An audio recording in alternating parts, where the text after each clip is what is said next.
Hello.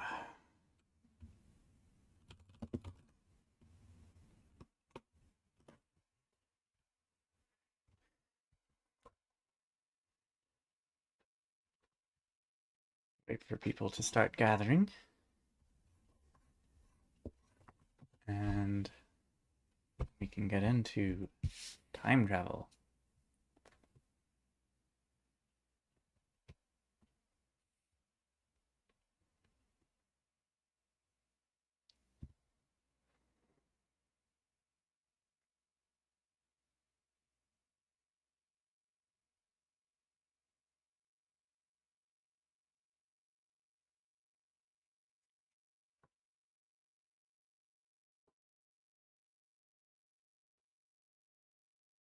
I can do something while we wait.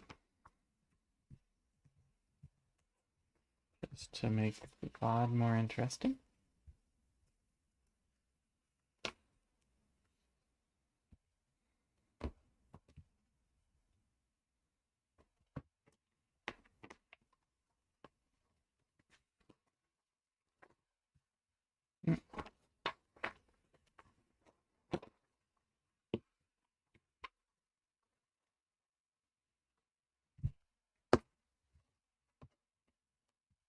Hello. Welcome. If you would like to join, I am in the Hangout room on Ryan email DM's Discord. And I need to think about how to mix the audio in. Presumably, just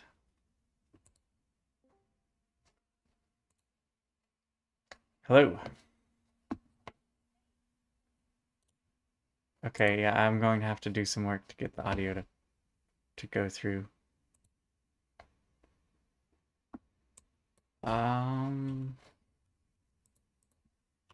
Load audio to OBS.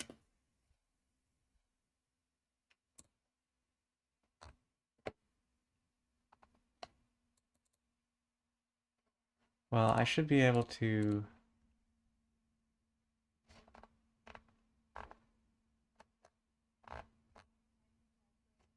I can barely hear you. Just a second. Discord went way down for some reason. Okay, I should hear you now. Your stream will not be able to hear you yet, but you're the only one there. I'm not talking, but here I am. Okay, thank you. This will give me a moment to play with audio settings in case anyone else should want to join.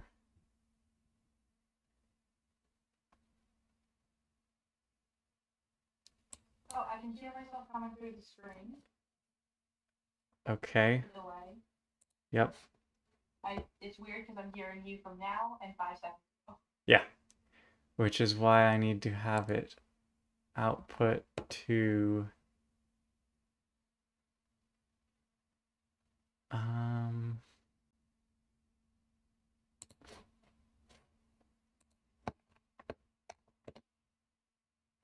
there a way to tell it to monitor?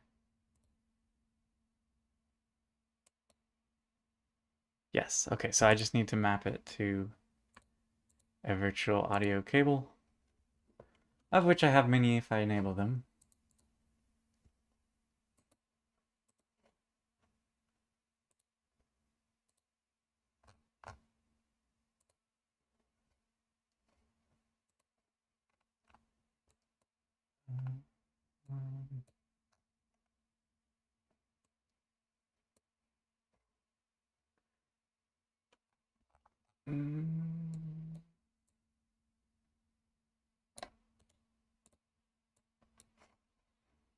Okay, and then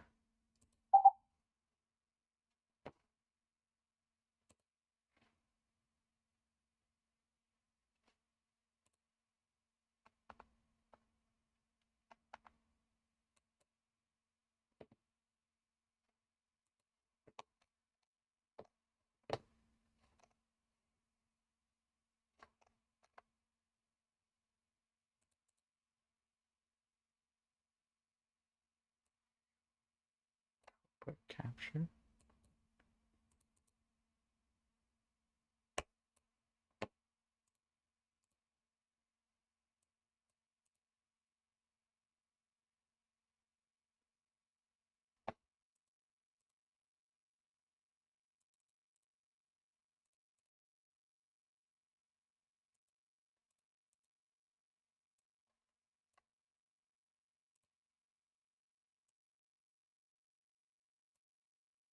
Okay. Now, if you Okay. could kindly say something. Yep. Okay, I hear that it hears you, but I'm not hearing you.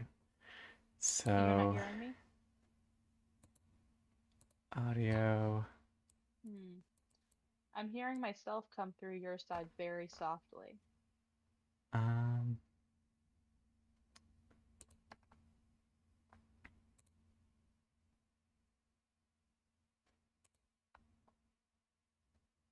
monitoring device. There we go. Okay, say Is it something. strange? Yeah. Nope. Okay.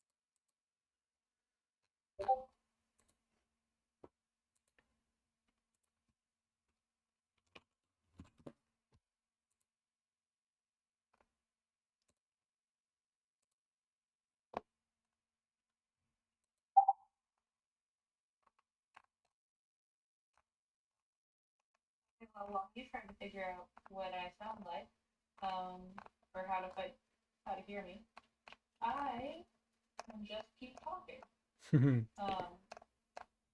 I You there? I can either hear you or have it pass through. I'm not sure yet how to get it so that I can hear you. Well, And that's fine. well, so when before you said that you heard me through you through your I feel like it should have worked just fine if I had the desktop audio. Say something again. Yeah. So I'm right here. so that should come through YouTube with both of our audio. Correct? In like 5 seconds. Yes, I hear it coming through YouTube. Sorry, I'm hearing two different sets of audio. Yeah, so you just want to mute YouTube on your end since you're in the chat I room. had it unmuted for troubleshooting. Gotcha. So then it was working, I guess. I just went to try and do more complicated stuff. That wasn't necessary. Hello. I have a title slide I could have kept up.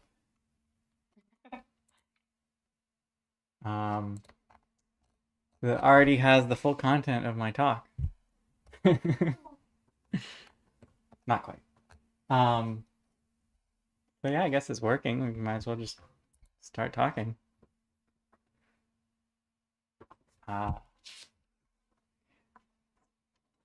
Funny thing. Yeah, I mean it's a very casual discussion, hopefully. Which because it's a live stream and a VOD eventually, I feel like it's kind of a do I ask casual conversation questions, or do I just get started? Because if it's a video, you'd want to just get started, but if it's a conversation with a friend and you just start talking. The live stream VOD and a video are two different types of videos. They are. So how are you doing? How was church this morning? It was good. I was a little bit late because I got some sleep last night. But it was good. We're going over Revelation right now. And then afterwards, I went out to go shopping for cooking stuff later today. Nice. How was your morning, Ben? My morning was Oh, good. that's just present. Good and relaxing. um, we were pet sitting a dog we took for a nice long walk. Um, Good conversations and enjoyed the weather. So that was the most important part of the morning, and I think that was worth remembering. Yeah. Okay, so time travel. Let's just get into it, right? So there's different kinds of time travel in stories. Um, One is a single timeline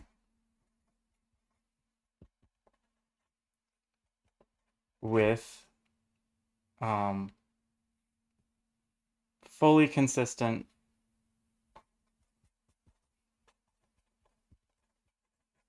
causality. Now, causality means when something happens, it causes something else. And that thing that was caused has, it was caused by the first action. And that, It's like, yeah.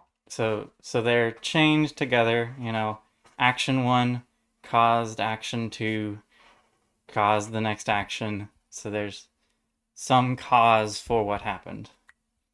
And in a single timeline with fully consistent causality, it's always the same no matter when you look at the timeline, whenever you're coming into the story, whenever any of the actors in it think they are in the story, that is what happens. And there is a fair... Say that again? So this is the kind of time travel where if you travel back in time to change something, there was already the first time around a different version of you.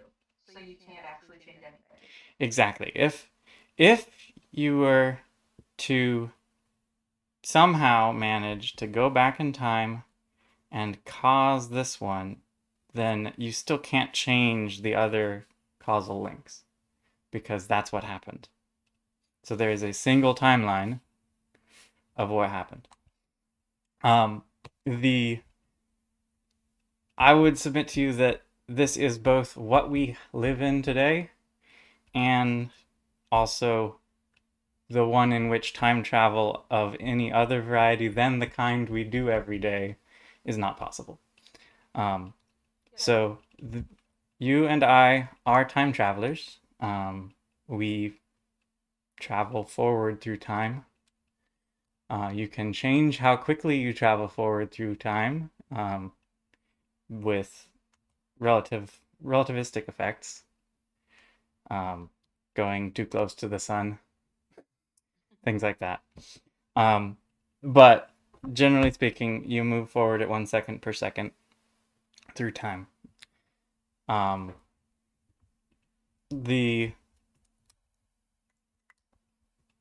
There are versions of fiction that do something like that with still a fully consistent causality, but where you have time loops.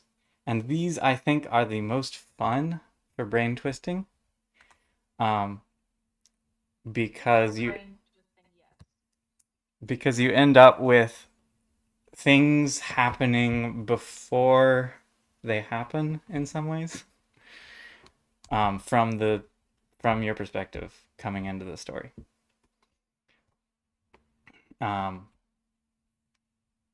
We've also got single timeline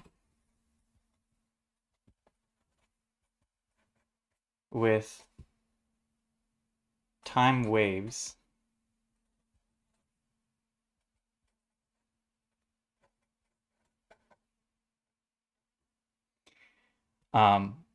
Which is basically this concept that if you're going to go through time, you've got a timeline that you move forward in it, but there's a time wave that is kind of resetting causality as it moves forward. So the time waves, you could say that the single timeline fully consistent causality is a time wave system. It's just that the time waves move at the same rate as time. So you could jump between the different eras and change things, but it never affects. Like one of the simplest ones, I guess, is to say if the time waves move at the same rate as time, then each one of these sections is one of these fully consistent causalities, but you could jump between them. So Doctor Who does this a lot by just like, well, Doctor Who maybe. There's some others where it's basically just I go back in time and I don't really change anything that would affect modern day, so I don't really see the effects of it, discounting butterfly effect and things like that. So Yeah. the changes that I make, the people that I meet, and say you have a main character that comes back and helps two people fall in love, and then they go on and they see later in their present time, oh, I see that these people actually did get together. That could be a simple causality where it's just someone went back and changed it, but it didn't actually change. It's just they were the cause. Or it could be that the time wave came forward and propagated the change they made, and it just didn't affect anything else, really. Or if they don't see it. If I go back in time and I eat a different thing for lunch yesterday, it doesn't change the world. Yeah. So you can tell stories. This is really good for like historical fiction where you're just wanting to show use the same main characters to go back in time to yeah, Captain, we're not to the Back to the Future yet. That's going to be the next one. So this is really useful for like you go back in time, the same main characters are just time travelers and they want to show you different parts of history. So good for like a children's educational show or something, because you can go back, you don't really change much, but the things that you change affect the local time, Yeah, I can see where that would be great for children's shows, where it's like we're not going into the nitty gritty of just the nature of your atoms being here are changing reality. Just the nature of your existence in this space has ripple effects down the timeline. You can be here and just not be too obtrusive and not change stuff. You can play along with how history went first time and just be an observer. Exactly. And even if you do this time wave style, even if you did change something drastically, it wouldn't affect. Like this is the biggest way in which you can avoid the grandfather paradox. So the grandfather paradox would be if you had a fully consistent causality, you went back, you cannot kill your grandfather because ultimately you are his descendant. Well, in this case, you could go back and kill your grandfather. Once that time wave comes up to you, then the causality would be replaced with. So it's like a shock wave. Exactly. So if it's moving at if the time waves. Yeah, sorry. Well, if the time waves are moving at the same rate as time, you'll never notice unless you're a time traveler that different times you travel to are different. Right? So I go back in time, kill my grandfather, pass him over the boundary of one of these time waves. But then I go back home, I don't see the effects, but as time unfolds from his perspective, from his time's perspective, I won't be born in exactly. the next wave. Exactly. Yeah. That feels like a divergent timeline sort of idea, but they're all just stacked on top of each other. Exactly. You've got one timeline and you're rewriting it. So it's got diverging timelines, except like, okay, I diverge. Say if I have this and then I make a change, I diverge. Instead of continuing it forever, and having this diverging one, which, by the way, is the next one, I guess we could say. Simple multiverse. Every decision point creates a new timeline, And if time travel is involved, then maybe there's both are recorded. You would be able to go between them. A true multiverse, a fully fixed multiverse, I call it like a crystal multiverse, would be one in which every possible configuration of atoms exists in a different multiverse, in a different universe, and then you're just jumping between them. Um, but those are generally a little bit unsatisfactory.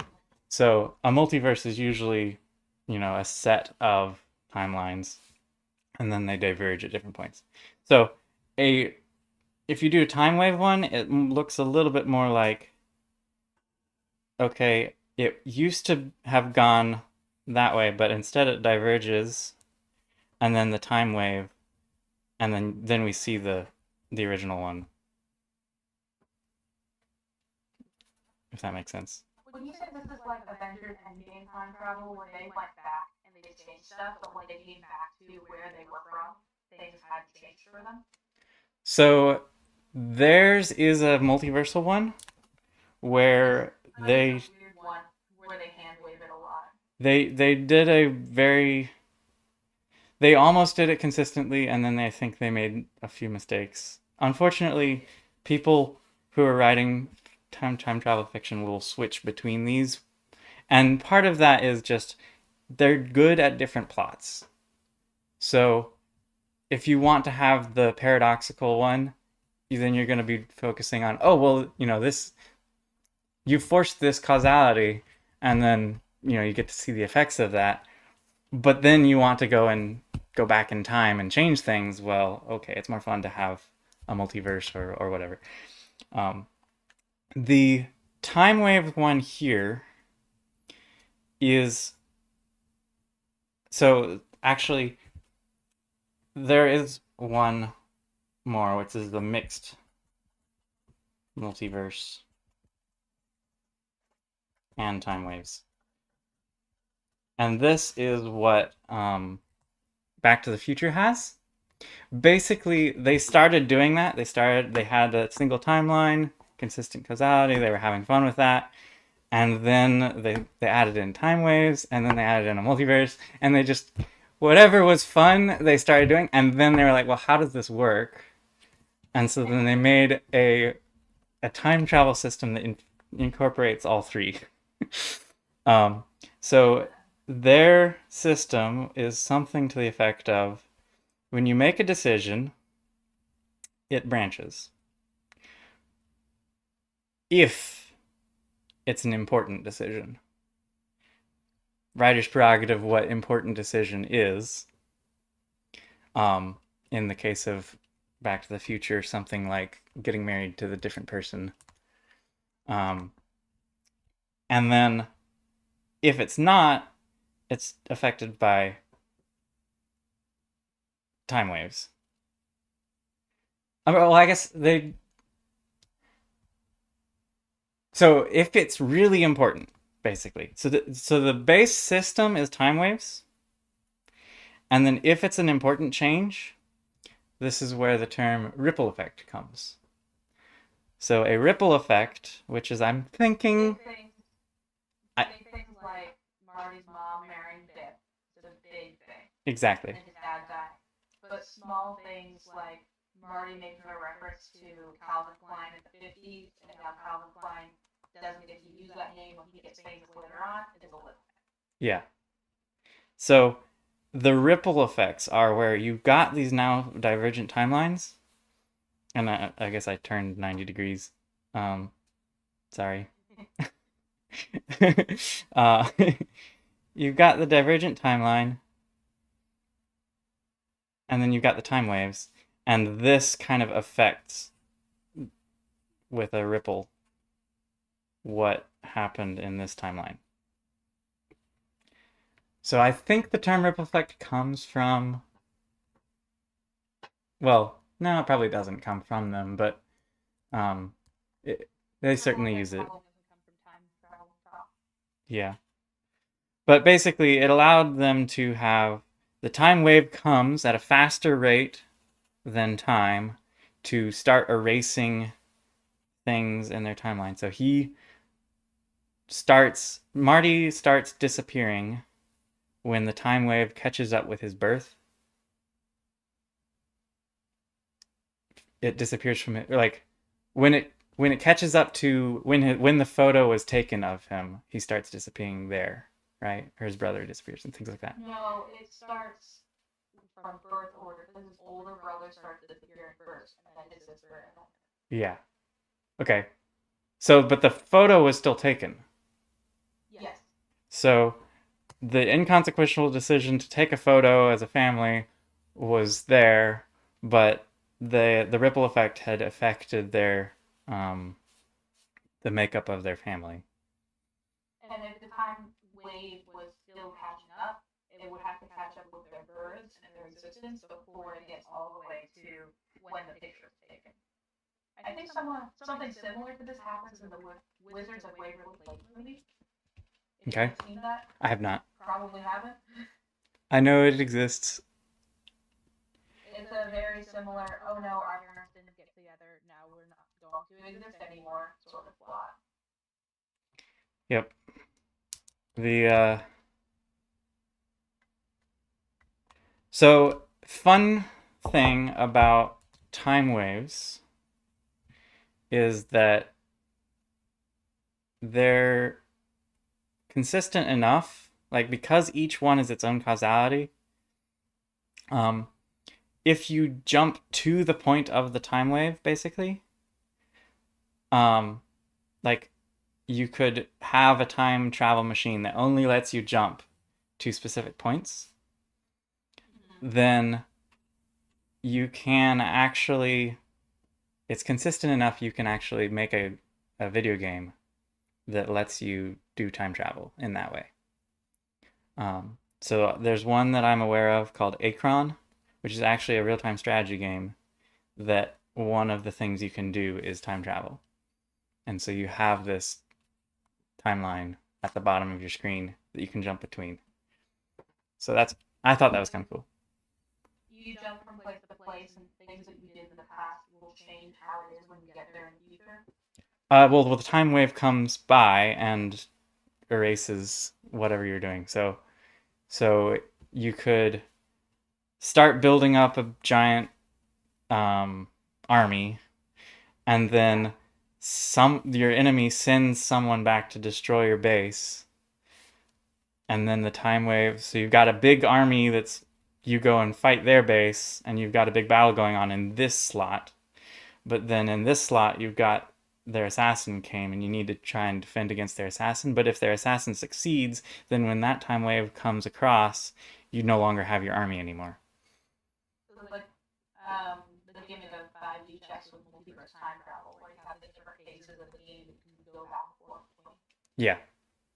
Similar idea, although that one is more multiversal. Yeah. Because it's just every time you make a branching thing, you would keep it around. This time wave idea is one I haven't encountered yet, so I'm trying to wrap my head around this. Where Mhm. I know a whole bunch of other ways.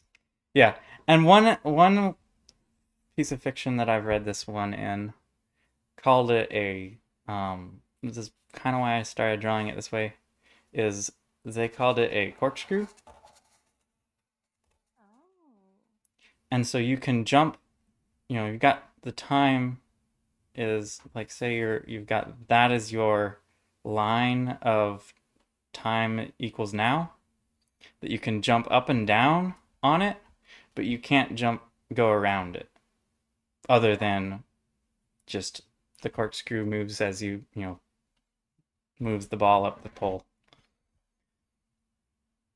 So the piece of fiction that one was in was, believe it or not, The Indian in the Cupboard.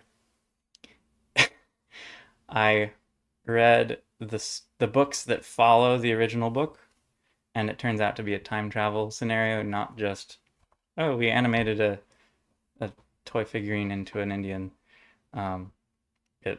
It's actually that the box, or the key and the box and whatever, is a time machine. And so they, in later books, go back and forth in time to different points. But again, they were forced to only go to where that corkscrew met their time wave.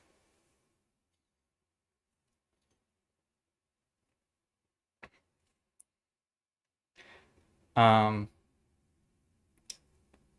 I feel like there might be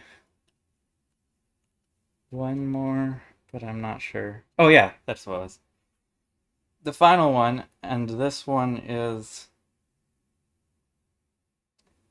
a way to keep consistent causality in some ways is information only.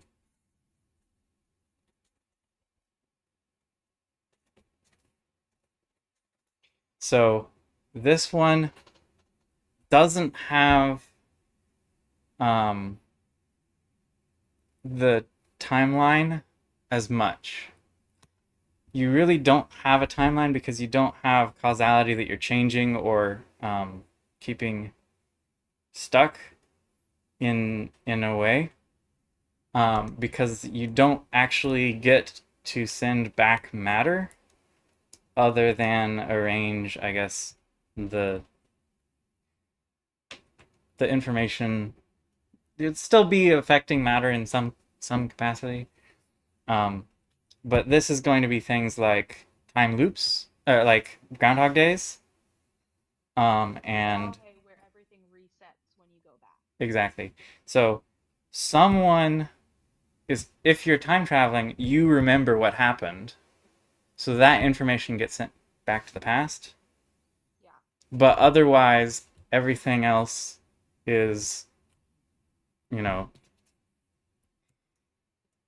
is it really like, obviously it's not a consistent causality because it's different the loop is different every time. This would be your outer wilds as we're watching. Okay. We can remember what we did, but we don't have any material from what we did last time. Yeah. Every video game that is not a roguelike is this. Basically, if you have the ability to save and load, then you can go back in time bringing the information you know. Yes. It's why the Edge of Tomorrow was recognized as one of the best video game adaptations, even though it was never a video game, because it's a time loop. Guy quick saves basically. Um, well, not, it's not exactly quick saving. He's just going back to the checkpoint, but yeah, until the game is over and the day is won, you're always going back to the same checkpoint. The Steins Gate is also information only.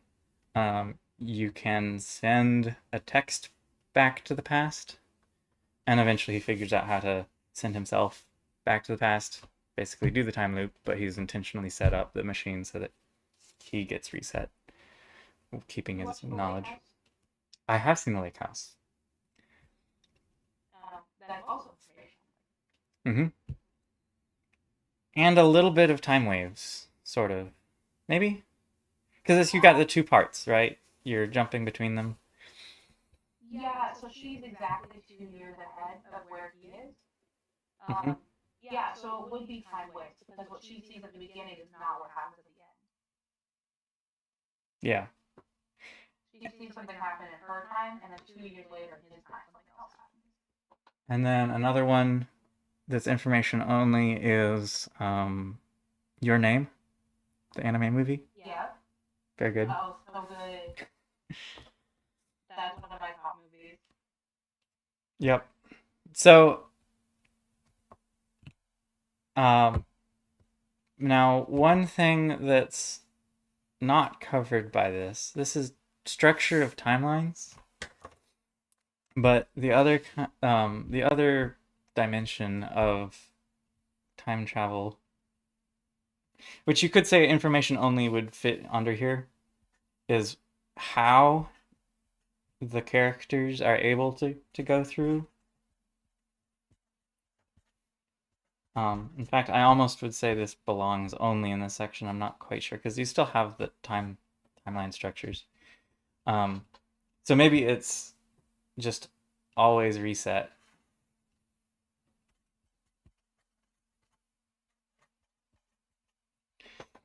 Which is kind of the time wave, I guess. It's just from a storytelling perspective, you're not jumping back and forth between them. It's just you're only ever resetting.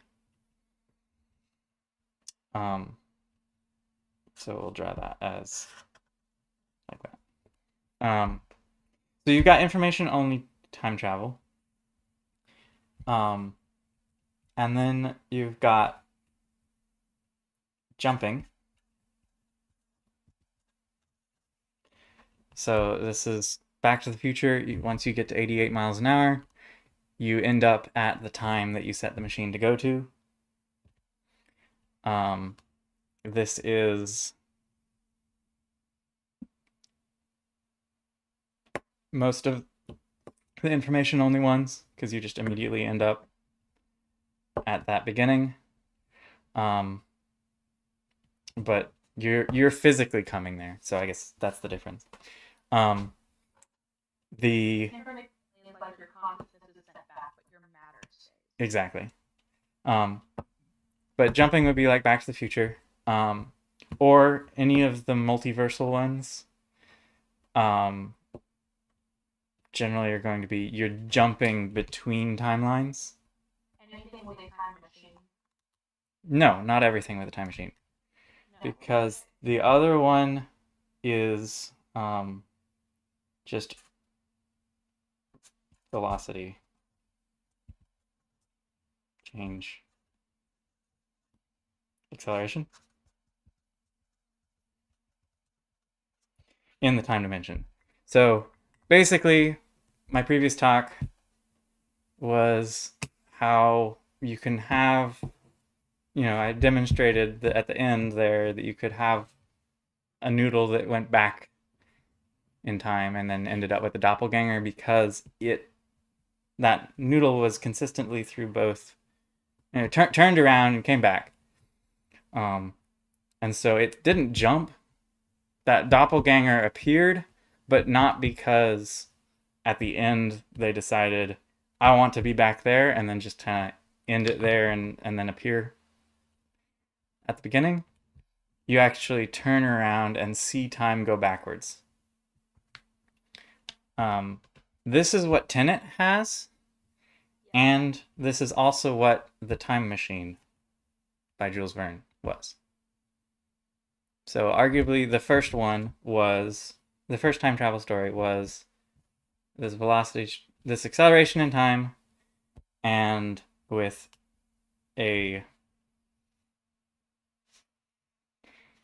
really any of these, because he jumped far enough away that everything he did was just exploring a different time period.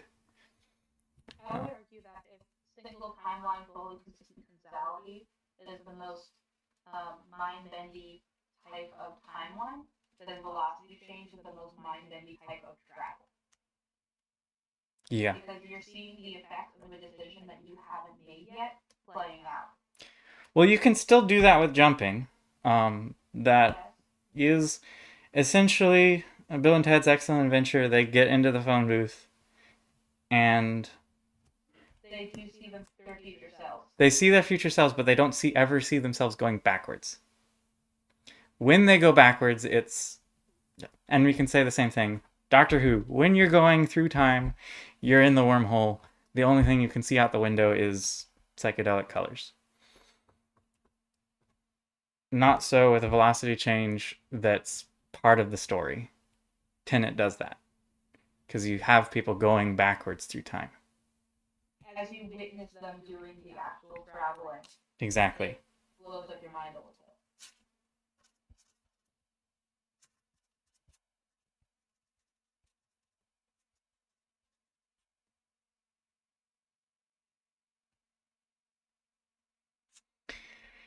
bit. Okay.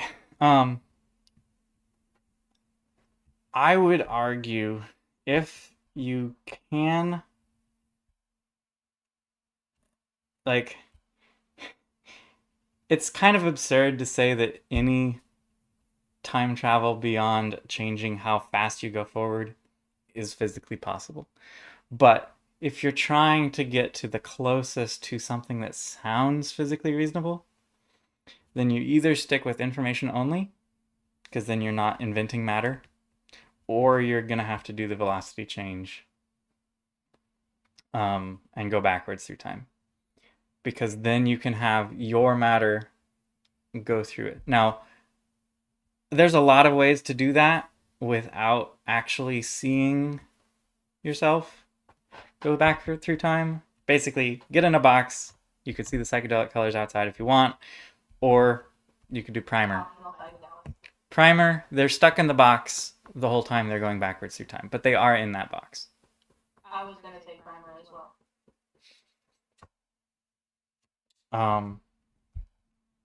So I think I've covered them all that I had in mind. Do you think of any other transport I haven't thought of it from a removed mechanisms? perspective like this. All of my thoughts on different types of time travel come from specific media references where I see this is different from this, and causality ripples differently in this than it does in that. Mm-hmm. You see the main ones. My references for them are like Back to the Future creates that alternate timeline, and you see the picture that Doc draws of the timeline changing. Prisoner of Azkaban has the fully consistent causality. Mm-hmm. When Hermione throws something at her in the past, well, she was hit in the head before by herself. Yep. And lo and behold, that was my Patronus. Yes. Spoiling a decade-old book. 2 decades. Nah. How old is it now? I don't know. They came out the first one came out in '98 because that's when the last movie. Prisoner The last book was set. Prisoner of Azkaban. The movie was 2004. The book was 1999. Wow. Yeah, the first book came out in '97 or '98 is what I thought. Yeah. So spoiling a 20-year-old movie. The If you're in a time travel lecture, we're gonna be spoiling time travel media. I suppose that is true. There's been some recent different versions of time travel that I hadn't seen before. Such as, did you watch the Adam Project with Ryan Reynolds? No. So in the Adam Project, there's you have your intended time, which is where you are supposed to be. And so Adam travels back to be hanging out with his young self, and nothing that he does in that interaction with younger him has any effect on his body right then. But when he returns to his intended time is when all of the ripples will happen. Interesting. And then did you watch The Flash that just came out? The movie? No. The movie, yeah. I have not. In that one, changing a single moment in time, yes, has ripples forward, but it also has ripples backwards. That could make sense, yeah. Like your timeline that you're on and the different one that you made, they use two strands of spaghetti because it's the prop they have in the moment, and they cross over at the single point where you change things, and that change things rippling forwards and backwards simultaneously. I guess that makes sense. I mean, if you're I mean, in some ways, it's like, okay, I go back in time to a time wave and change something. The forward propagations are the only things that are really gonna like, you did something that was physically possible. Yes. But if you used some sort of magic, then you could have something that's, I change what reality is right now, and I have seen this in a lot of fiction. I change what reality fiction is, what reality is right now, and therefore the universe kind of corrects the past timeline to make that possible. So it's kind of like gaslighting everyone in that universe. Kind of. It's so I think in the Flash movie, Barry creates Flashpoint by going back and saving his mom from dying. And that changes a whole bunch of stuff moving forward as you'd expect, but it also changes other things circling backwards, like people's relationship status or um, who. Yeah, I don't remember what it was because I saw that movie once Hmm. when it came out I a mean, year and a half ago. there's so one thing that you can have with a multiverse is uh, you could have a set number of multiverses, and You have to rewrite your save data. well, basically, when you jump between them, you're literally jumping between different worlds Yeah. that have similar people, but they're slightly different. Um, and so if you make a change in one timeline, one way to have that work is jump to the closest timeline that fits that. So there is a causality that caused that, like that allowed that to work. But to use it, you literally are switching to that other universe. So that universe has always existed. One thing, but other things also. So it's not even that you change things, it's by saying, I want this to be different, you are picked up and put down in a different place where that is different. Well, and that's why. So the multiverse really, there's two kinds of multiverse. There's a bifurcating one,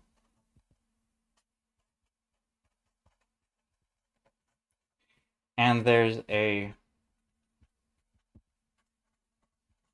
consistent one. So a consistent multiverse is where, and I have drawn them next to each other now, but is where each one is a consistent causality. Nothing ever, like, you don't jump to it and become the cause of something exactly. You just switch to it. You find a universe where that happened.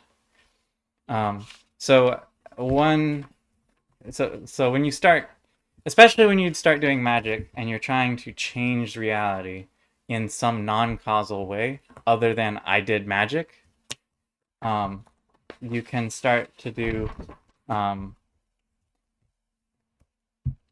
where you've got this timeline that's going and this timeline that's going and this timeline, and in this one, the shirt is red because at the beginning it was dyed red. And then in this one, the shirt is yellow because it was dyed yellow. And then at some point, a magician says, I want to turn their shirt yellow. To them, it feels like they just suddenly changed to a different causality where somehow it managed to get dyed yellow. But the way they actually did that was to jump to a different universe where it always was yellow. This is like an idea of the entire 4 dimensions all exist simultaneously. So everything that will happen and everything that has happened in all of the different dimensions and all the different multiverses Yeah. exist stacked on top of each other. It would You be can't change anything that has not already happened in the future. it would be 5-dimensional because you've got in one dimension, in 3 dimensions you got what is the current state of matter in that space, and then in the fourth you say over time. So the consistent crystal of that universe, and then in the next 5th dimension you say, okay, what are all of the possible different time spaces, and then you jump between them. And because we are 3-dimensional creatures, we see or I guess 4-dimensional, we consider time, but we can only travel one direction through time, so essentially 3-dimensional. We can't comprehend the 5th dimension as we were picked up from one timeline set on another. We go, oh my gosh, you did magic and now my shirt is yellow. Yep. Yep. And a good book that, or not just book, a good series that does this is Myst. It's not exactly time travel, right? But the way Myst works is you find Is this the game? the game, yes. Myst and I Riven. have yet to play this. Yeah, so right in the beginning of the game, you pick up a linking book, and it has a picture of the island of Mist. And when you tap the picture of the island of Mist, you teleport to it. They do not go into it much in the original Myst game, and I don't think they really touch on it on Riven, but it was already part of their world building as how things worked because they'd released the book, the Book of Atreus, I think it's called, which gives kind of the backstory of how. So I read that book, and it demonstrates how it works. And basically, there's a linking book that is tied to a world book. So the linking book is just a picture of where you want to go, and then in the behind there's like maybe 100 pages describing a world book to link it to. Yes. And the world book is a giant tome that you wouldn't carry with you that describes in great detail in a language that takes a lot to learn everything about that world that you care about. This makes me think of object-oriented programming, where the world book is its own object you created with lots of sub-objects within it, and then the linking book is an array of variable addresses. Kind of. So the linking book is a reference to the world book. Yeah. But the world book does not hold everything. So I said it holds everything. You write everything about that world, but that you care about. This one is a reference to the actual world. The linking book is a reference to the world book. The world book is a reference to the world. Yeah. And so the world obviously has real matter in different real places, real people that are living there, that have their own ideas and want to live. If it has people, it could just be a world that doesn't have people. And so say I have a world book and I write in it. So you actually write in here. You learn the language and you start writing.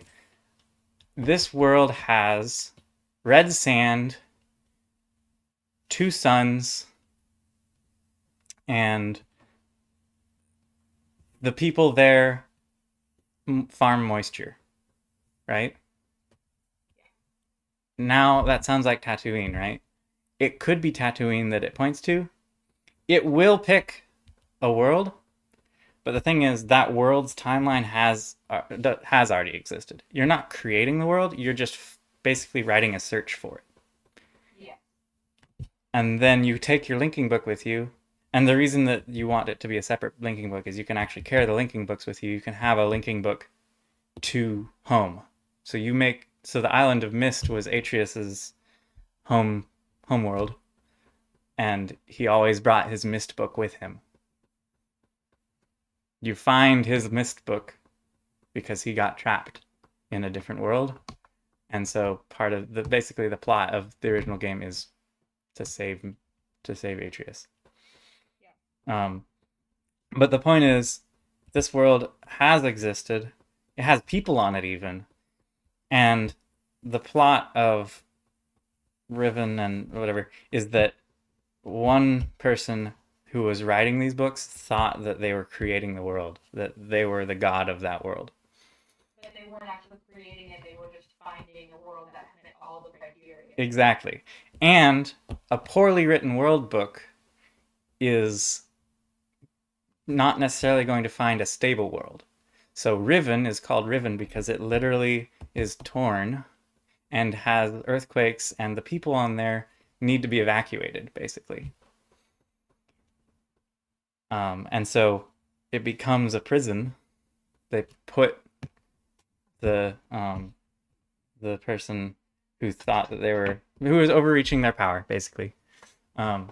They trap him there. And anyway, the point is, you could write poorly, and so you do need to be careful about how you write your world. It's not exactly time travel, but it's very interesting multiversal. Yeah. Now, have you ever discovered Conway's rules for the game of life? Yes, I have. So, But for anyone watching or watching in the future, please explain them. exactly. So, the game of life is what's called a cellular automata. If you want to look into cellular automata, if you want to look into the science of it, but you don't like that. This is cool enough that scientists have started looking at it and naming things about it. But it's a very simple concept. If you have a grid, then so it was originally invented on graph paper. I don't have any graph paper with me, I don't think. Maybe I should spend a second to see if I do, but There are plenty of ways to play Conway's Game of Life. I literally looked up on Google Conway's Game of Life, and the first result is to a website called playgameoflife.com. yes, there's. Also, did you know that if you Google search Conway's Game of Life, the Game of Life is playing on the side of the screen right now? That's nice. Yeah. So I actually do have graph paper. So the way Conway's Game of Life works. So John Conway is who it's named after. He had some graph paper, and he was actually might have been on a Go board. I'm not sure what he was doing it with originally, but basically, you've got these cells. Each of these boxes is a cell, and frame one, some of them you fill in, and we say that these are alive. Any of the ones that are white are dead or just kind of the background. But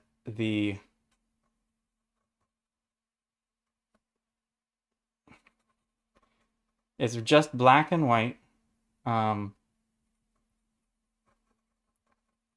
Filling in these cells, and I will do just a few simple shapes to give something for us to simulate. And now the reason that it's called life, and the reason I'm demonstrating it, it is a very simple universe. Because it only has one physical rule, but it can have consistent causality, and if you start studying it, you'll realize that it is Turing complete. People have made computers in it.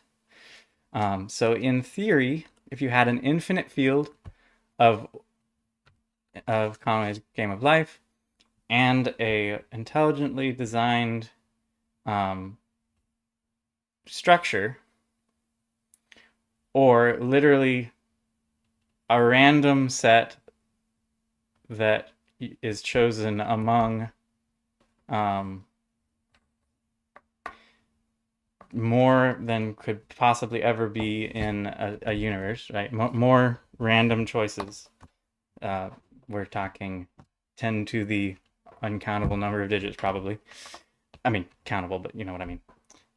Then you could in theory, simulate a different, more complex universe. So it's interesting to study. Actually, no, I'm getting into topology stuff, but it could quite literally be uncountable. We studied something almost exactly like this in one of my math courses. Okay. The idea of 2 to the omega is uncountable. and the amount of optimal game board states scales by 2 to the omega. Right. So the reason I have pulled up is because it is a very simple universe to study. It only has one rule for causality, and just like I demonstrated with these in my last talk, we have a set of frames, we have a three-dimensional time space. So it's already been simplified down to a time space that we can imagine in 3 dimensions. So it's a lot easier to study from a time travel point of view. So the rules of causality, and really just the rules for the game of life are, the idea is you're counting neighbors with we could tell a story of a lone hunter will not hunt enough food to survive. If they go in pairs, they will be able to they will have enough food. If you have 3 hunters, they'll be able to have a community, and they'll actually have population growth. And then if you have 4 hunters, then both you would die of. I guess I should have 1 here with 4 surrounding point. There are different rules for whether in the next generation a cell will be alive or dead. Yeah. So if you have a cell that is alone, it will die. If you have certain quantities, they will either perpetuate or they will reproduce as well. And those rules are very simple, but they can start creating some very chaotic looking structures very quickly. Yep. So 0 or 1 neighbors, they die. 2 or 3 neighbors,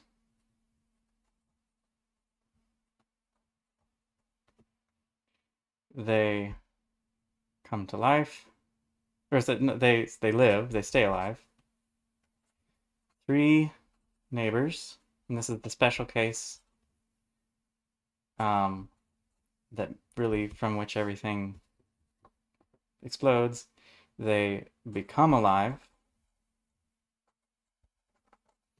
and then 4 or more, they die. So those are the only rules, and you proceed into the next one by following that. So here we had 1 cell on its own. You can barely see. You can kind of. So here we had 1 cell on its own. It does not live, following that first rule. These 2 cells don't have enough neighbors to live, so they die also. These 3 cells, none of them have 2 or 3 neighbors, but this one has 3 neighbors, so it becomes alive. In this case, the one in the middle will not come alive because it has 5 neighbors. This one will stay alive because it has 2 neighbors. And then the, let's see, that one has 3 neighbors, so it stays alive. Or no, yeah. Hold on. So I'm also running this in a different Yeah. So that one comes alive, and yes, the one immediately to the right of it stays alive because it has 2 neighbors. Because everything has Yep. So that one stays. Which one comes alive? If you're looking at your 2x3 braille sorting grid, as 1, 2, 3, 4, 5, 6, 3 comes alive and 4 stays alive. Which ones? my video for you is delayed. Oh yeah. Yeah. So let me see what. That one would die. That one would die. No, those two would stay Anyway, are we alive. getting off track? We are. But- Yeah. Yeah. I wanted to just show it on paper to show that it was simple, but evidently I'm not practiced enough. Do the rules for you. Yes. And then just one generation at a time. Yeah. So that is where we switch to the computer. Do display capture and pull up the best game of life simulator, which is Golly, which can go at super speed. Oh. But we're just going to use it for stepping through at one point at a time. So I'm going to draw a glider. Oop. And we get to see that different ones come alive and different ones die, and it starts moving.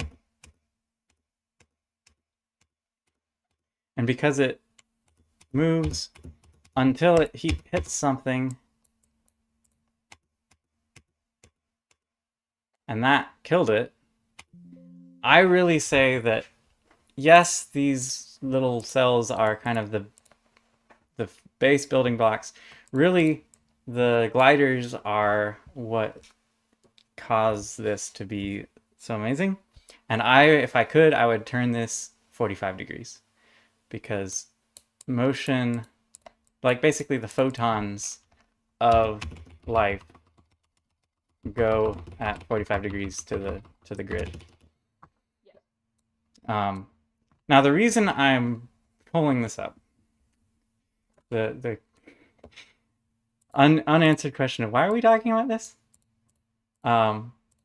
Besides it's a easier to study universe, is that already, even with just this amount of simplicity, the complexity of it is such that you cannot, with a computer, run this backwards. No. Because the one way that you could end up with this, let's see, what's another? Oh, it's gonna be hard to. Again, it's hard to run backwards. There's like 100 different ways just to end up with that same one. So let's just start with. It's also impossible to predict how you got to this point. Yes. Wait. Well, no, because you can always run it forward. That's really the simple thing about this. If you have a state asking what caused the state to get Yes. running backwards. Well, that's what I'm saying. Is running backwards is very very hard. So I know what you're saying. I'm agreeing with you. yeah. So here's one point. What are the possible ways that we could do to get to that point? Well, that would create it. That would create it. Although this one would live, so that one wouldn't work. That would create it. So in both of these cases, this point will be. I guess I messed up on that one, but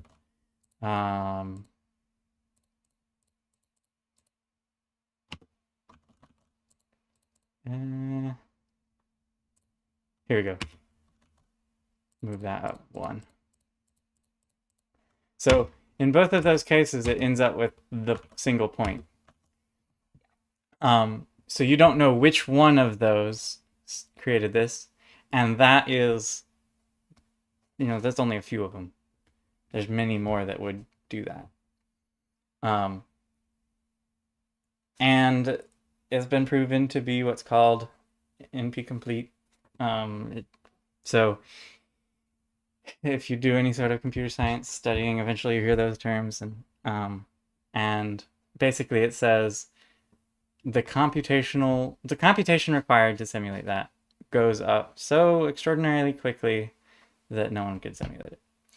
The only way to figure out what happened previously is to have a storage state for each generation.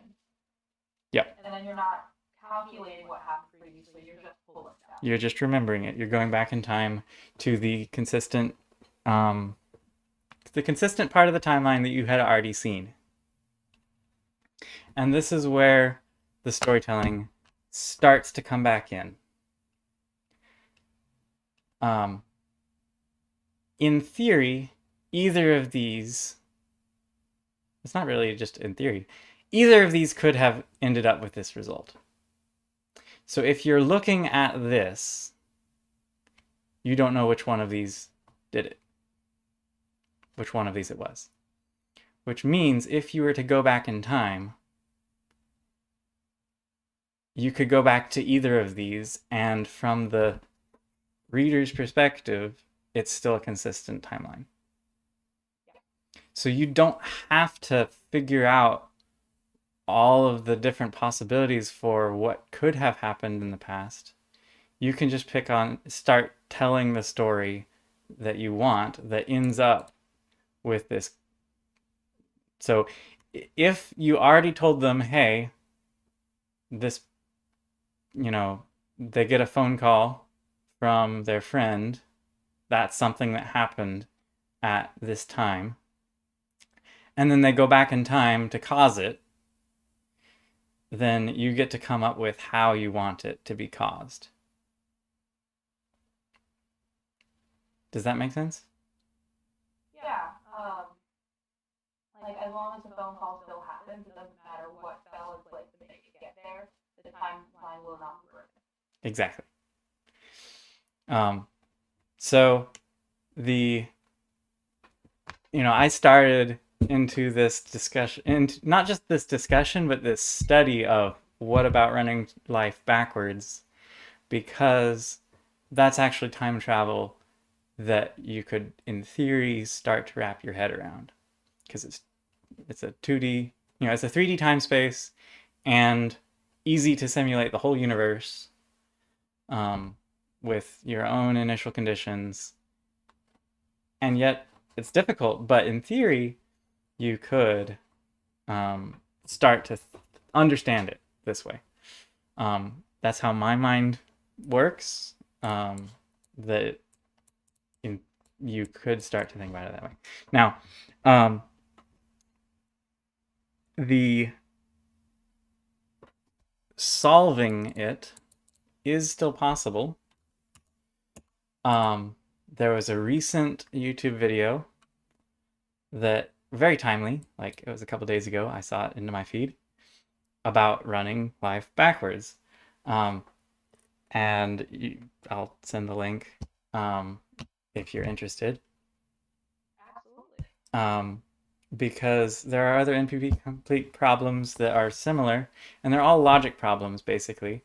If you can phrase this in the same structure of another logic problem that has, you can't really say it's been solved, but that has a solver that is efficient, then you can make it more efficient to solve. And a problem that can be that can occur in polynomial time be solved in polynomial time is the question of NP completeness, correct? Well, that's the $1 billion question of, hey, if you can prove this, then they all get to be done that way, right? But from a more, it's like, just if you can efficiently find a way to do it at a, yes, it's still exponential, so you can only do a few frames, right? But it's still more efficient than just brute forcing all of the different possible solutions. If you can phrase it in a way that has already been studied enough that they've been able to make it slightly more efficient, then you could make a little bit more headway. And I really want to discuss that. Part of me says it's not exactly time travel enough. Not for this stream, but you can get another one. Basically, think Minesweeper is a much simpler problem that works this way. and then you can. Minesweeper also has that rule without neighbors. Yeah. So Minesweeper is that way, and it's also an NP hard problem, but it's even simpler than Conway's game. What is the question of Minesweeper? I didn't realize there was a question. The question is, where are the mines? But that's NP incomplete. Yes, it's an NP complete problem or NP hard problem to figure out where the mines are. Even though a human can solve it. It depends on the board. There are certainly boards that cannot be solved. Yes, some fall have 50-50 random chance. Exactly. So which one of those, and the thing is, those, you get into one of those 50-50 splits, and you don't know, so now you've got two universes that could solve that, right? Yeah. And then you add a couple more of those, and now they start to explode. Which is why Minesweeper is actually a really great way to explain that, and what I would go into if I wanted to try and ram in that point of how would you start going backwards. So you actually could start, if you start playing Minesweeper, then you are going backwards in time in, like, it's a similar thing to going backwards in time through the Conway's game of life, but an even simpler universe. So if you can understand playing Minesweeper, then you could understand playing the game of life backwards. Then you could start to kind of have an idea of playing life, the actual real world, backwards. You know, the next time travel movie needs to not have the demonstration of the pencil stab through the paper to make wormholes. No, it needs to have Minesweeper. Exactly. So the since we've talked about it just enough, anyone who comes back who hasn't seen Minesweeper, if you've got information that there are that there's one bomb nearby this one and two bombs nearby this one, then you say, okay, well, there's going to be maybe a bomb here and a bomb here. It's a game of mathematical deduction. But that kind of description is, you know, you can go talk about that point now. So what I imagine with that,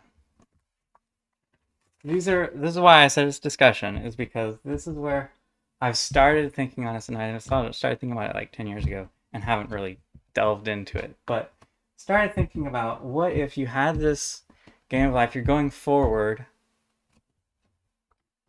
I guess we can use the graphic with this. You're going forward, and you know that you've got a simple shape here, but you've got this cloud. These cells you don't know the contents of. How would that affect your going forward in time? Because something in here, if you had these... Exactly. So these three cells might be filled. You don't know they're in the fog of war. The next turn, this one would be filled. And so this is the effect of observation. And like I said, you could get a phone call and then, okay, what was the cause for this phone call? And it happened to be because of time travel. Time travel wibbly wobbly can happen inside this gray area, and everything outside still be consistent with no time travel happening. Yeah. Because it's in the fog of war, who cares what's happening until it's observed? Exactly. And if I go back to my very first picture, you think you understand this now? The the time ripples? No. So this is the picture. yeah. Yeah. So You. so this is that gray area of what happened in there. We don't know. Now, from the time traveler's perspective, or really from the storytelling perspective, you're going here and you witness the very first scene. You see a doppelganger, right? So say you're the observer here. You're this bottom line, and you observe. Oh, hey, there's Joe. You don't know that Joe's a time traveler yet. Joe doesn't know he's a time traveler yet. Then, at some point, you meet Joe's doppelganger. They're in the same room together. What is going on? Right? You learn that time travel exists, but you don't know why or what's happening. And then you go about your business with the Joe that you know. And who knows what time traveler Joe is doing or was doing at that time. And then you keep going and you watch time traveler Joe go into the box. He disappears. And then you have coffee with time traveler Joe afterwards. So you're this timeline, you just met time traveler Joe and you can see him, and then he comes out the other end. He says, "Sorry, man, I gotta go do some time travel. To see you in a bit." Yeah, so he says that and then he disappears. Oh, hi Triforce. We're thankfully for your case, we just got back to the the understandable things. 35-minute tangent into the game of life and Minesweeper. Yep. Which hopefully you caught my idea on how it could be useful for time travel. About how causation can be calculated and can matter insofar as it matters to us, but then where it doesn't quite matter yet, where it's outside of our reach, where it's too many light years away to matter for us, but like not light years, but time travel is too far away for it to matter. We don't care. Wibbly wobbly, timey wimey. The It doesn't matter until we're in proximity to it. yeah. And quantum randomness. Yeah. So we're going through this timeline. I'll start over for Triforce. I will hide. Well, actually, no. You already have the hidden part. So, I can hide what we don't know about the future yet. So, this is a story of, we called him Joe and you. So you is watching as the observer through time. He goes through time at a normal, he's not a time traveler. He goes through time at a normal rate. Joe eventually becomes a time traveler and does some time travel-y wonky stuff. But we're observing it from you's perspective. And exactly. And I do say you because one of the biggest aha moments I had when thinking about this was, thinking back, I was thinking about that Game of Life stuff. It's like, who's the observer? The whole world is, in theory, kind of known, but like you've got this gray area of non-observed stuff. Who's the observer?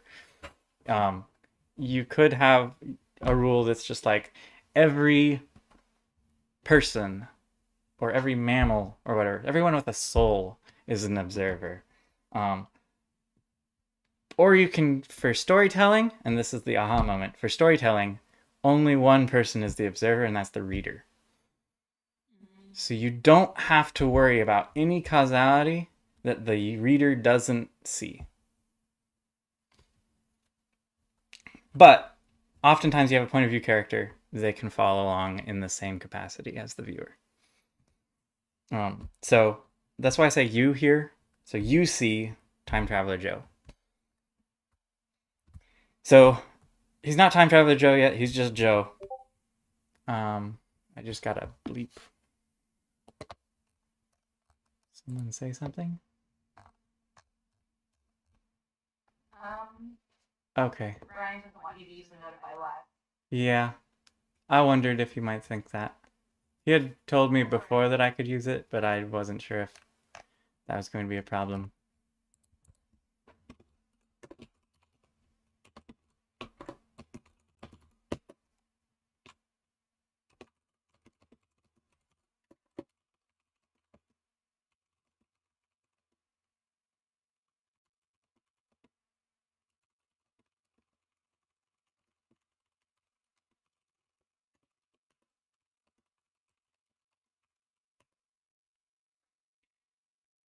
You can also delete that one. That doesn't remove the. But if they're Unfortunately. looking for what caused it, they won't see it anymore. Yeah, but it'll still have the. I'd rather they see it and be like, oh, that's what happened, than to be like, why did I get pinged? Yeah. The Time Traveler Joe. Yeah, Time Traveler Joe. So he's not Time Traveler, he's just Joe. You're having coffee with him, and you see a doppelganger of Joe. And in theory, if you were in the other room, you would see the other doppelganger of him. But we don't have to worry about that too much. So you start talking about why. Who was that? Oh, that looked just like you. Well, that wasn't me. I'm sitting right here. I don't know. Kind of weird. Because Joe also doesn't know that he's a time traveler yet. Time goes forward. You stop thinking about the doppelganger because he's not in the room. You don't. It's just you and Joe. You're continuing your conversation. But then Joe realizes or learns in some way what time travel is, and you get to witness him disappear. He no longer exists. But then you meet up with Joe again, and he's already gone through his time travel adventure, and he tells you all about it. Now, from Joe's perspective, he went through and did shenanigans. What were those shenanigans? Why do they matter? He gets to tell you all about them, but they don't have to be in your causal effects. Because you didn't observe them, they don't matter. Exactly. Now, this is a consistent timeline. Joe, as soon as he saw himself, could realize, oh, I'm a time traveler. I need to go back in time and see myself here. And so then he would go back in time later to fulfill that. If he did, like some sort of paradox of it has to happen because it already happened. Exactly. And so he won't just fall in place. It is my responsibility to make that happen. Yep. And then you get into the story of, okay, but what happens if I don't make the same thing happen again?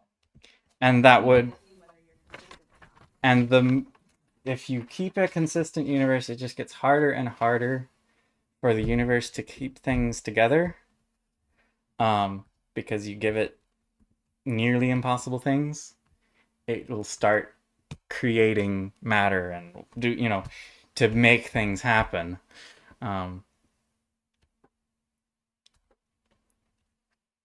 Generally, you don't want to get into those situations.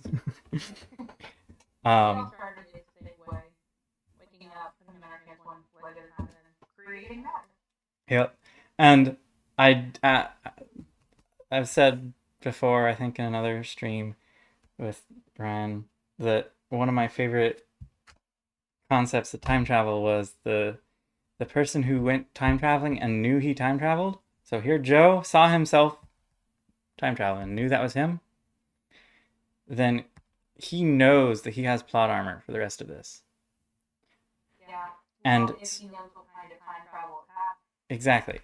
If he knows, if he was the time traveler and he had his consistent rules and he knew that, then he knows that he's invulnerable during this period. So you could actually have that be genre awareness plot armor. There was an episode of a show called The Librarians that did this. Do you know The Librarians? No. It's a Monster of the Week magic artifact collection type show. And each episode had its own gimmick. Well, one of them that I was watching with my father a couple of weeks ago, he was rewatching the series, and these guys have it's not time travel, but it is clairvoyance, which is basically information only how to travel. And so they were seeing glimpses of the future of what was going to happen, these terrible prophecies of things that were going to happen. And they go, wait, I saw you attacking me because I was holding this thing. So if I just don't hold this thing, then you're not going to attack me. Or where they actually said it out loud was, I see us on the other side of that door. So I know we have to pick a door, but wait, I know that we're going to be on the other side. It doesn't matter which door I pick, the one I pick will be the right one. Yeah. Yeah, that was that easy to follow? Kind of. I mean, the thing is, if you have a prophecy that's actually going to come true, that this person gets stabbed with that knife, then trying to destroy the knife is a bad idea. Yeah. Because the more you fight it, the less you're in control over what happened during that period. You don't know what happened with that knife. You know that they get stabbed with that knife. Or at least what you saw was you thought that they were getting stabbed with a knife. But you lose control of the situation just because you're worried about the wrong things. What you should be trying to do is setting up a scenario in which you're convincing you've from that viewpoint it looks like this person is dying, where from another viewpoint you realize no, that's not actually what happened. You turn the prophecy into a play. Exactly. And so one thought I had for how you could use this. So going from Joe's perspective, Joe's a time traveler, sees that, oh, apparently I have to time travel. I wonder why. Then he gets a mission. Okay, you need to go and time travel. He goes back in time, realizing, okay, I'm giving up some of my causal agency because now I've decided that I'm going to do this time travel. Actually, right here could be when he decides he's going to time travel. So before he sees himself time travel, he's made the idea, I'm going to go time travel. Then that opens up the possibility of seeing himself because he's already decided it's going to happen and he's going to do it. Then he's in a little bit more control. It still could happen before he realizes he's going to do it. But ideally, if you're a trained time traveler, you say only time travel when don't see yourself until you've try not to see yourself unless you've already decided you're going to time travel. Otherwise, you don't really know, you're not in control. So he sees himself, but then he goes back and the first time, like, imagine this as a closed room. And you could do this with maybe a simpler one where he only goes through it once. So the first time it's on the outside of the room, or it's like a different closed room because like he doesn't want to see himself going back through time. But his point was to go and see what happened inside this room, because from this perspective, so here's the story.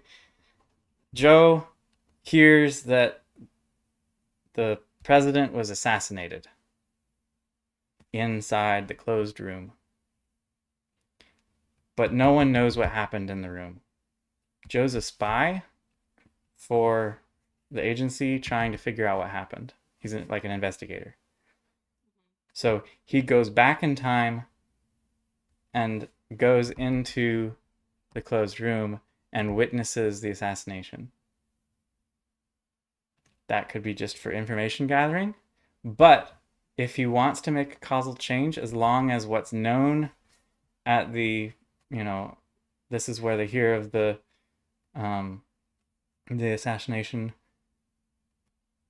he could go and say, oh, well, let's turn it into a play, or let's make sure that it wasn't one of our guys that did the killing.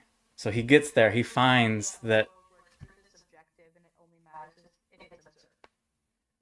um well, because it hasn't been observed yet, the truth is unknown.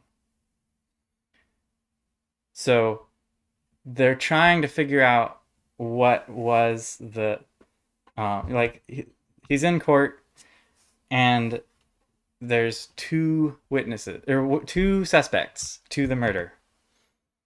One of them killed the president. We know that. But who did it? There's Obviously, the suspects were observers, but since nobody outside of this closed loop of need to know observed it, it is essentially unknown. well, that's why I said the only person who matters is the reader, right? Okay, so yeah, I got stuck in the well, it was technically still observed, but you're talking about in the sense of story. Yeah. So again, choose your rules for who counts as an observer. Maybe it's only time travelers, five-dimensional beings that are observers. Everything else is, crystallized. So they gain the superpower of time travel, and they also, while doing that, become observers. Maybe observing is part of their superpower. Congratulations, you can time travel. Now your perspective matters to the universe. Exactly. So you go in, and you could be there just because you want to know who did the killing, right? It's fixed, but you just don't know what happened in that room. So you go back in time to find out. As long as you stay away from yourself, you're not affecting your causality. You're really just going into the hidden room to try and find it, and then you can leave and tell, you can give your witness. Or say one of the suspects is the your friend,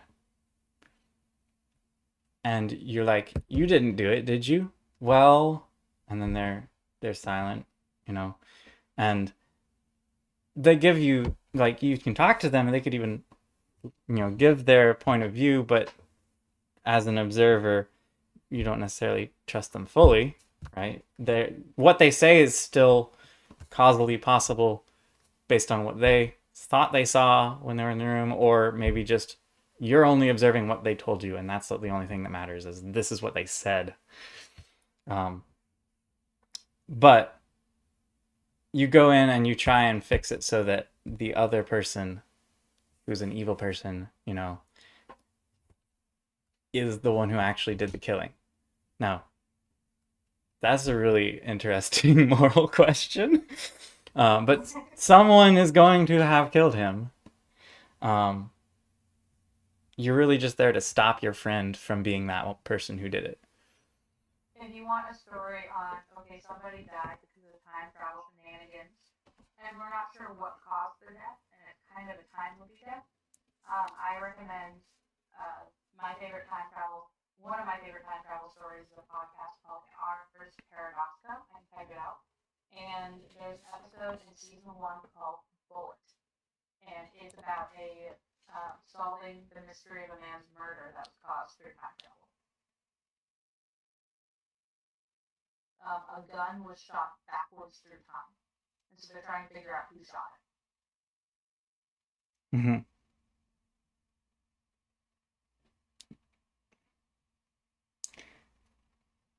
Sounds interesting. It's really interesting. I recommend that podcast.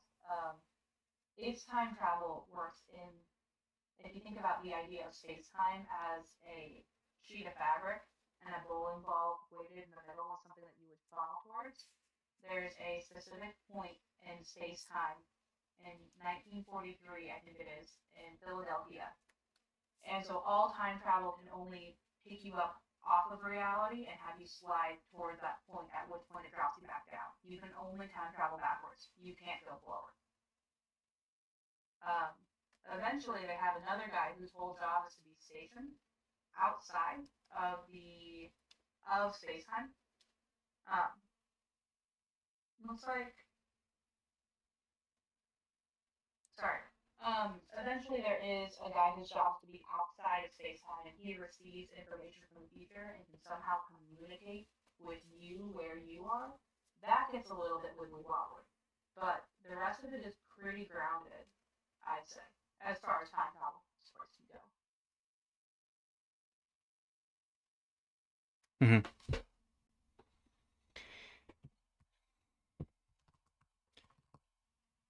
So with this system, I kind of, at the time that I started thinking like about that, I don't. There was a specific point in time uh, where I was thinking about what if you could tell a story this way? What would be the the characters and whatever. I thought of a strike force, basically like a four character um, time travel of the week kind of TV show kind of idea, basically the comic book, you know. Um, so there we go. I have another sketch pad. So you've got the person who when he decides he wants to time travel, he always hides in a box because he wants to do his looping back where no one can see him, himself included, so that he has the the if he goes back far, like do this kind of not enough space. If he decides here that he wants to time travel, and he comes back to here, let me just draw again. He decides here he wants to time travel because he wants a doppelganger. So his goal, this person's fighting style, as it were, is he wants a doppelganger.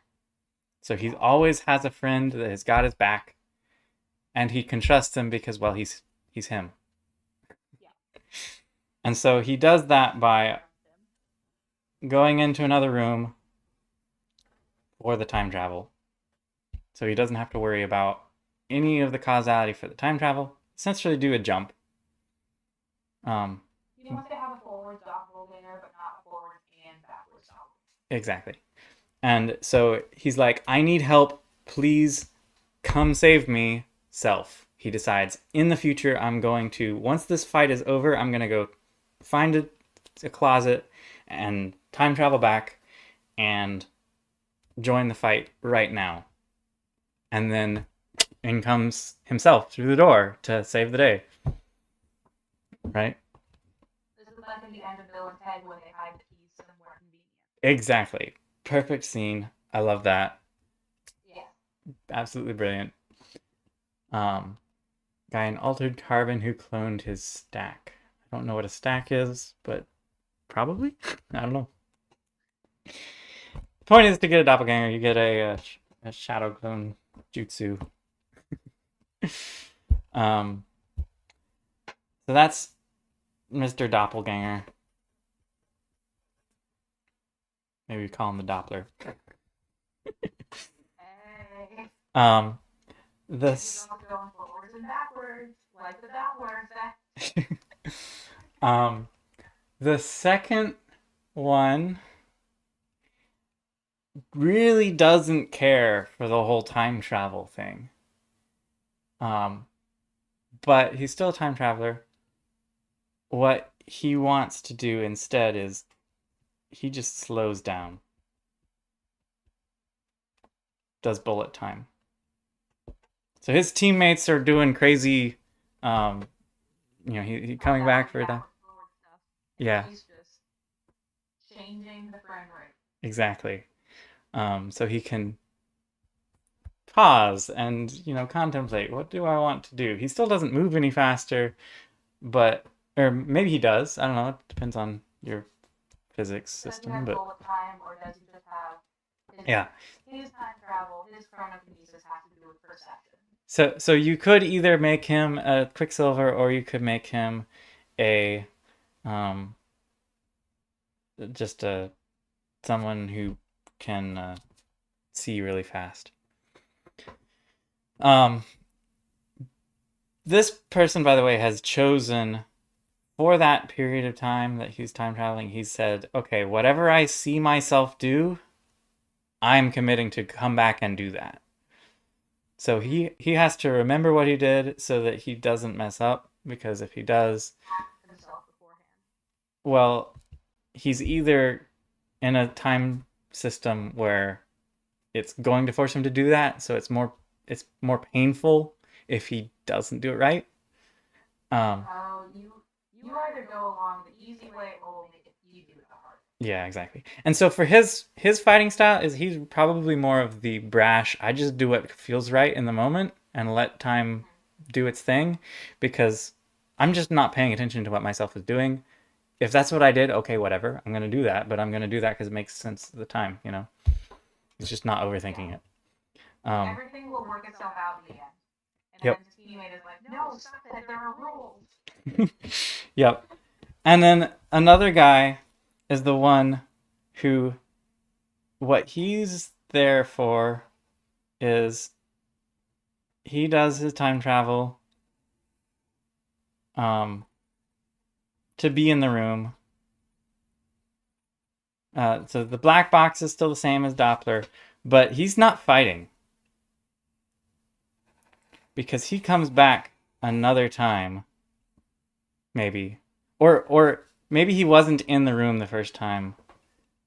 Like the first time he's in there, okay, the first time he's in the room, he doesn't do any fighting, but he comes back after having seen the fight, because not only he's not brash like Doppler, he's he's watching himself do everything. Or maybe he's intentionally not looking at himself, but like he's, I guess you'd have to see yourself to like know. Well, this would be like a self-fulfilling prophecy, yeah? I mean, that's what Doppler was. What he does in the future in order to know what to do in the past, but Doppler is doing his own thing as well. Yeah.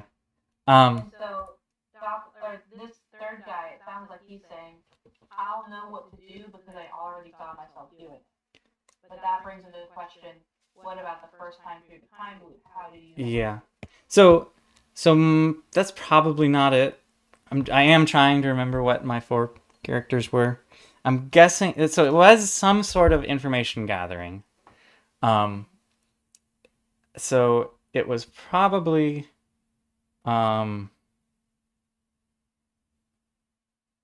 like what would it be? I mean, certainly you can doppelganger yourself and not fight with yourself. You could just fight with your friends. That's just a way to do a doppelganger. This one wasn't about doppelganging. I'm trying to remember what it was. It was some sort of information gathering. It could have just been he goes after the fact to figure out what the results of the fight were, tells everyone. I don't know.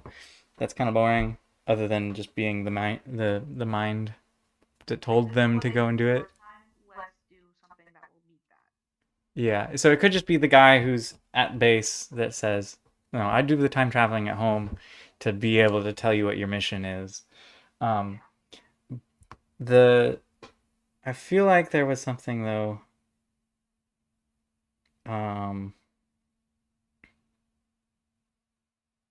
Anyway, the fourth person was he goes back in time in the same room. And this is this is where it gets brain bending because This is where it gets right there. because he's going backwards. Time is traveling backwards for him. Um, and so I had this idea of what if he's the medic. The way he works is he shoots people on his own team while he's going backwards to heal them. And this is kind of a it would work if you You got shot with a bullet, but I'm gonna make it so that I was the one who did it. something like that. But it would be more of The other guy who did it. well, so this is where it falls apart when you actually do it with real physics. But the idea is you get shot, you got blood splattering, and you enter into chaos, right? Yeah. So you were one piece, but now you're 15. Um, and then your friend sees you. The medic is traveling this way. He sees you. Well, he's traveling. He starts off. He's traveling with you, and he sees you get shot, and then he decides he's going to come back and heal you. So he comes, and from this direction, he wants you to go on whole. So he shoots you. When he sees that you're doing fine, and then he shoots you,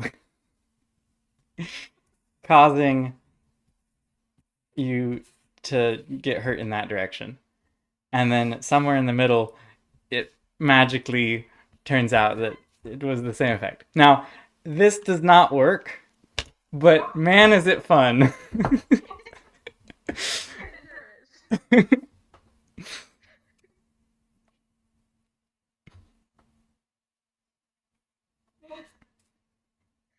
It's very fun. And so he's like the medic who goes around shooting his friends. And so he's kind of messed up because every time he goes into battle, he's shooting his friends. He is friendly fire. His superhero name. um, yep. So yeah, I think this one was probably just he goes into the room and watches and then leaves the room and then tells his friends what happened. So they don't actually have to know for sure that that's what happened because he's just telling them. He could even lie to them intentionally to get them to do something that he wasn't sure he saw, or he saw their motivation and was like, okay, that's because they need to be motivated this way. I'll tell them this. And so he's there in the room doing nothing, or maybe he's fighting, but like he's not time traveling while he's in the room. And then he comes back out, and then before the battle, he tells them what's going to happen when they go in. Yeah, so there's actually a character in Arcade Rock that does this too. Um, if you don't, I can spoil some of it.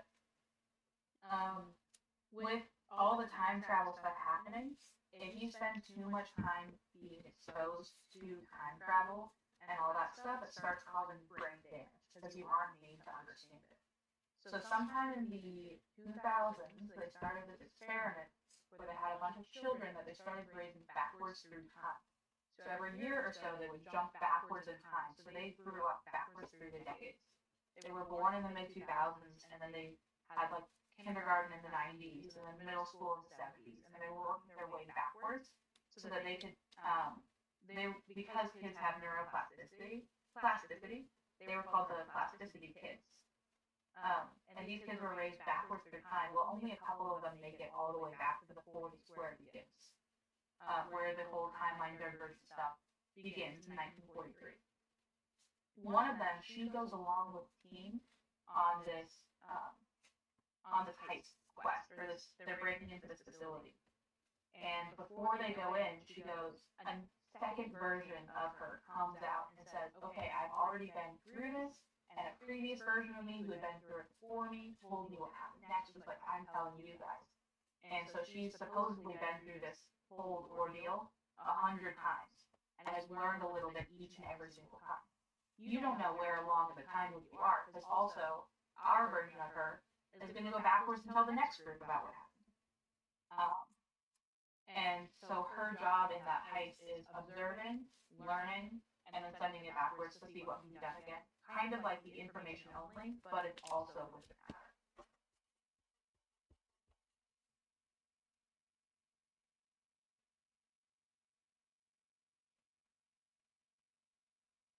Anyway, it's a great podcast. Great stories and audio drama.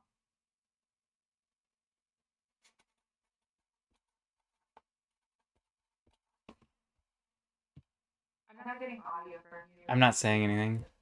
Okay. What did you say the name for the medic was gonna be? Like, Friendly Fire. there you go. So there's our 4 characters that I had come up with at that time that I was deep into thinking about this. They're fun characters. I like this story. I want to see more of this.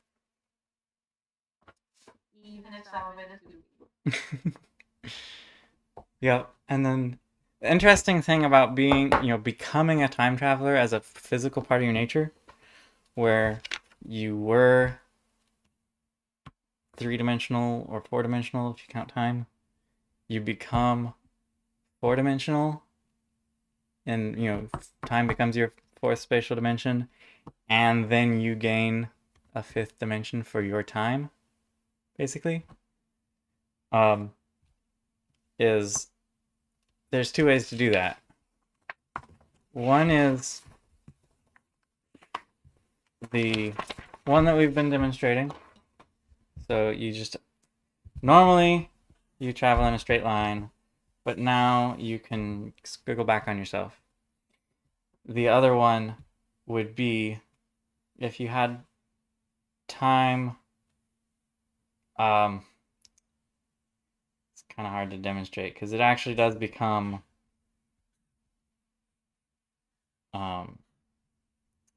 it becomes actually 4-dimensional because you're adding a 5th dimension. So to demonstrate with a 2D universe, you actually need a 4th dimension. So since I'm doing this on paper, I don't have an animation, but you could have a character whose timeline was to go at an angle, and then they change their time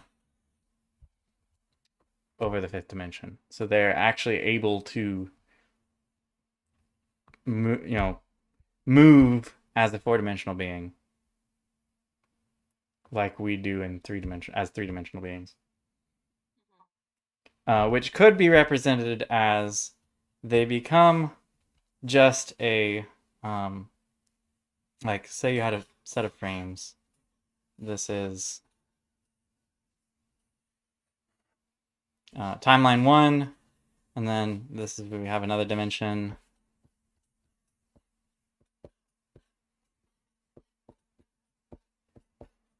So normal person shows up in all of them.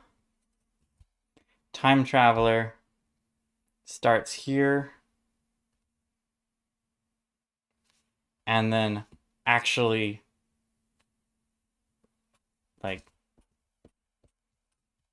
moves, you could say, between timelines because you've just made it that 5th dimension space, or in this case 4th dimension space. But you could say, or no, it wouldn't show there. They move like that, so they're not in that previous timeline at all anymore. They literally are just hopping between them, so they're still a 3D object, but their timeline doesn't go through the 4th dimension. It only goes through the 5th dimension, and then they get to decide where they want to be on the 4th dimension. It's kind of an odd way to do things. The other one's almost easier, I guess, but you can animate it in the Blender thing. by just having a 3D object that moves around instead of being a squiggle. Like actually use the animation system to move it. But I think that's been 2 hours, and most of my concepts have been discussed. So now you know more about time travel than I do. Do you need a viewer review? Yes. Well, because if you've seen any time travel fiction that I haven't, I've just told you everything I know about time travel. Thank you very much. That comes to mind, anyway. Yeah. And thank you for listening and participating. Yeah, I had a fun time. I just have the biggest recommendation for you to listen to Ars Paradoxa now, because there's ideas about things being observed and forwards and backwards inertia. There's like backwards. What's like the in um in physics, and I know it from the class. What is the like particle that helps you go faster? Uh, I can't remember. faster? But there's things moving forwards and backwards, and you can observe some of the backwards things as you're moving forwards. Um, there's questions of observation, there's questions of causality, there's a mastermind, there's doppelgangers, there's all sorts of stuff. Highly recommend it. You like time travel media, you would like this podcast. It's an audio drama. It's wherever you get your podcast. I've listened to it twice through. Okay. Yeah.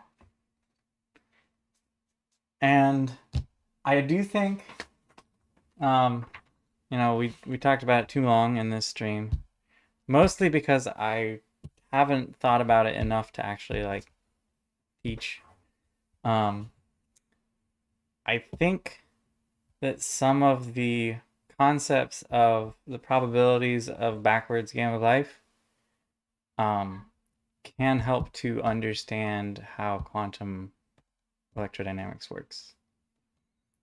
Basically, everyone's trying to understand quantum electrodynamics. Yeah. So quantum physics is a very complex thing that I haven't even tried to touch on until recently when I'm thinking about time travel with the game of life, because I get this intuition that it's somewhat related. Yeah, we didn't really talk about that. So there's a little bit more to that we didn't get into, but basically how information can travel faster than the speed of light and could go between some of those causal black boxes, I guess you could say. Or rather, make those longer. I'm just not very sure on how to end things. I love keep talking, so that's kind of what I'm doing right now. But do you have anything else to promote? Oh, Anywhere else to send people on their way out? that is a great point. So, I guess the first thing would be to say like and subscribe. If you haven't. This is on YouTube. You hear it at the end of every video. In theory, it helps to get other people who are interested in the same things you are to be able to find the material that you're interested in. This being one of them. And then the second thing is likely Wednesday, maybe? Wednesday, October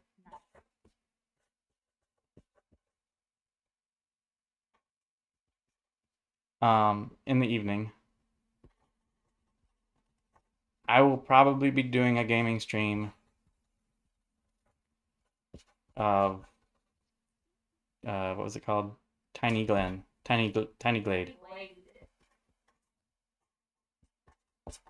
Be happy for you to join me. I will be unavailable to join you for that one. Okay. Well, it's mostly just a casual time with friends. So Yeah. if you can't make it, that's fine. I was thinking earlier about you playing Tiny Blade. If you like the chill vibes of that, you probably also like playing Animal Crossing on stream. Mm. What timer is evening? Okay, so my evening is EDT. Generally gonna be sometime after 10 ish, maybe 11 ish. So it's almost night, but and I'll probably only go for like an hour because that is work night. So for reference, Triforce for under it right now is 4:40 p.m. Mm-hmm. And I don't have a personal Discord, um, but I am hanging around in Ryan EMLDM's Discord, among others, but that's where this group currently knows me most. So I've got my same username there.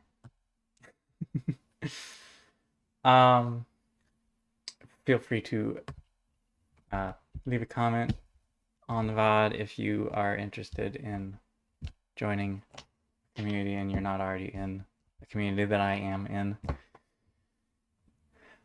And with that, I say thank you. And Thank you. God bless you.